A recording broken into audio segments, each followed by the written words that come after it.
నవజాత శిశువు అపహరణ అంశాన్ని ప్రభుత్వం తీవ్రంగా పరిగణిస్తోందని వైద్య ఆరోగ్య శాఖ మంత్రి కామినేని శ్రీనివాస్ వెల్లడించారు.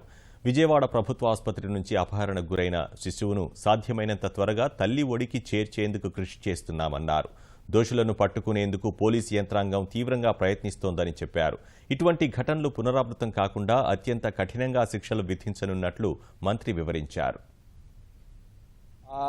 అట్లాంటి ఇన్సిడెంట్లు డెఫినెట్గా బాధ్యత మనదే, ప్రివెంట్ చేయవలసింది. కానీ ఒక కమిటెడ్గా మనం దాదాపు ప్రతిరోజు 1500 డెలివరీలు గవర్నమెంట్ ఇన్స్టిట్యూషన్లో 1500 డెలివరీలు అవుతాయి. 150,000 మంది పేషెంట్లు వస్తారు ఎవ్రీడే మా ఇన్స్టిట్యూషన్స్ అన్నీ కలిపి.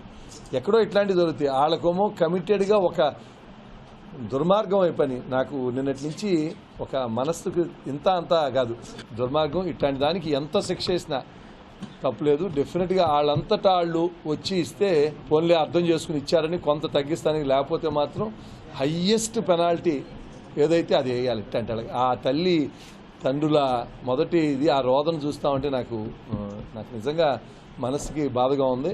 కానీ చెప్పుకోలేని బాధ. వాళ్ళని ప్రివెంట్ చేయలేకపోయామనే అది కూడా ఉంది. అన్నీ పెట్టినా అక్కడ ఉన్న సీసీ కెమెరాలు పనిచేయకపోవటం, ప్రస్తుతం ఆ అమ్మాయి 3 రోజులు అక్కడే తిరుగుతుంది, దొంగ అక్కడ తిరుగుతా ఎవరో గుర్తించకపోవటం, ఇవన్నీ బాధాకరం. వాళ్ళని ఎవరో ఒకళ్ళు నలుగురిలో ఒక్కళ్ళని ఐడెంటిఫై చేసినా తప్పకుండా ఆ బాలుడిని మేము రక్షించగలను అని నమ్మకంతో ఉన్నాం. జరిగింది తప్పు, చర్య చాలా గట్టిగా ఉంటుంది. దొరికితే ఇంకొకళ్ళు ఎవరు ఈ రాష్ట్రంలో దీనికి ఒడిగట్టగనంత నేను సిపికి డీజీ గారికి అదే చెప్పాను. ఇంకొకళ్ళు ఎవరు ఈ రకంగా ధైర్యం చేయకూడదు. తప్పుల నుంచి మనం నేర్చుకుంటాం. గుంటూరు హాస్పిటల్లో తప్పు నుంచి నేర్చుకున్నాం, చేయగలిగాం. ఈ హాస్పిటల్ కూడా తప్పకుండా నాకు నిజంగానే బాధగా ఉంది. అందుకే డెఫినెట్గా నాకు నమ్మకం కూడా ఉంది దొరుకుతుందని. తప్పకుండా వచ్చిన తర్వాత ప్రభుత్వం ఏం చేస్తుందో చేసి చూపిస్తాం.